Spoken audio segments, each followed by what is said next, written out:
चल चल आए सतगुरु आगे, दरस न पकड़े बचन न लागे, क्या फल पाया सत्संगत आए, जन्म गंवाया वक्त गंवाए। ये वक्त को गवाते गवाते जन्म को गवा देते हैं, लेकिन उसका फायदा नहीं उठा सके हम और अपने जीवन को बर्बाद करके चले गए। इसलिए जो पूंजी ले आए थे उसको दोगुना चौगुना करने की बजाय मूड भी खो दिया हमने। तो अब वो साहूकार हमारे ऊपर कैसे इतबार करेगा। इसलिए कई बिन जे कैसा किया रे वो सौदागर व्यापारी, किसे न भर ली लौंग सुपारी रे किसे न संबर खारी, संता भर लिया नाम हरि का बिस बिन जय संसारी। किसी ने तो इसमें लौंग सुपारी भर ली, जो अच्छे कर्म करते हैं भक्ति करते हैं उन्होंने इस अपने ऐसे व्यापारी बन के दुनिया में आए, उन्होंने तो इसमें लौंग सुपारी भर ली। और जो लोग बुराइयों में पड़ गए, खोटे मंदे कर्मों में जो गिर गए, उन्होंने क्या कर लिया, उन्होंने खारी नून भर लिया।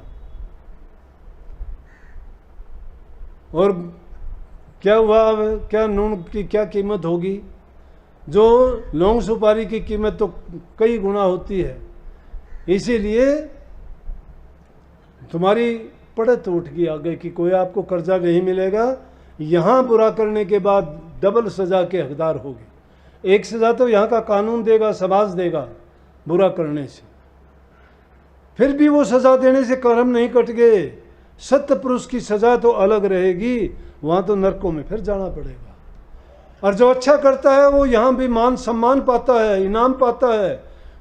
सब लोग उसकी भलाई की, उनके गुणों की प्रचार करते हैं, सम्मान करते हैं, उनको इज्जत देते हैं। और मरने के बाद वो नरकों में नहीं, कुछ भी नहीं करता, उसको स्वर्ग बैकुंठ तो कम से कम मिलते हैं। और जो गुरु का भगत होता है वो तो सीधा का सीधा सतगुरु के चरणों में जाता, जहाँ जाने के बाद वापस दुनिया में मुड़ के नहीं आना होता। और भी तरीका बताया कबीर साहब ने, और सुन लो। ये माई बाई बैठी हैं, ये अपने शरीर को बहुत साध लेती हैं। कैसे साध लेती हैं? कबीर साहब कहते तुम भी वैसा कर सकते हो। दूसरा एग्जाम्पल उन्होंने ऐसे दिया कि ये अपने शरीर को साधती हैं, लेकिन उन चीज़ों में साध लेती हैं तो मन को भी उसी को देख के साधो। कैसे? पानी भरने को गई पनिहारी, सिर पर घड़ा घड़े पर झारी, हाथ छोड़ बतड़ा में सारी, वहाँ छलकन दे नानी रे मन मार सुरत ने, डाटो रे घर बैठे बनो फकीर। पानी भरने गई पनिहारी, पानी भरने के लिए जाते हो, दो दो घड़े रख लेती हो सिर पर, हाथ छोड़ देती हो, हाथ नहीं लगाती घड़े से। अगर उनमें कुछ थोड़ी बहुत वो होती है तो गर्दन को ही ऐसे करके डांट लेती हो, हाथ नहीं लगाती। सहेलियों से बात भी करती हो, सारी की सारी बात करती हुई चलती हो, लेकिन कैसे हो गया ये? क्योंकि आपने शरीर को साध रखा है। इसी प्रकार से अंदर से तुम इस मन को भी उस शरीर की भांति साध लो। 3 प्रकार के शरीर हैं हमारे, जिनको 3 लोक कह देते हैं। वो तो दुनियादार तो 3 लोक, पृथ्वी लोक को, आकाश लोक को, पाताल लोक को मानते हैं, लेकिन संतों की भाषा में और रूहानियत की भाषा में 3 लोक शारीरिक लोक है, मानसिक लोक है और आत्मिक लोक है। ये 3 लोक अलग हैं।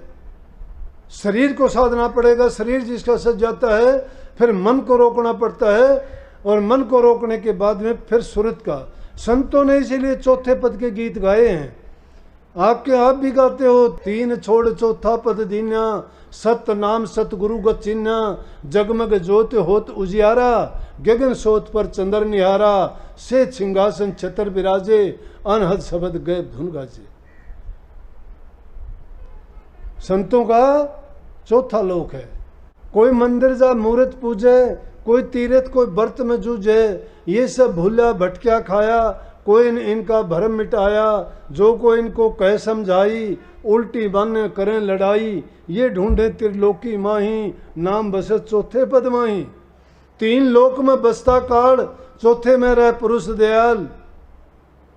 चौथे लोक में, 3 लोक में नाम न पावे, चौथे लोक में संत बतावे। 3 लोक में नाम नहीं है। तुम तो नाम को, हमने 5 नाम का नाम मिल गया, हम तो बिरन के बन गए।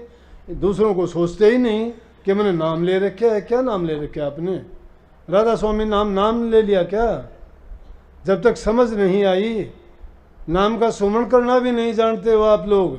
मत कोई भ्रम पाल लेना मन में ऐसा। जब सुमरण करना सीख जाओगे तो आपको कुछ पूछने की करने की जरूरत ही नहीं रहेगी। त्रिगुणात्मक संसार है, अभी तो उन गुणों से ही बाहर नहीं निकले हैं। 3 गुणों को छोड़ के चौथे गुण का ही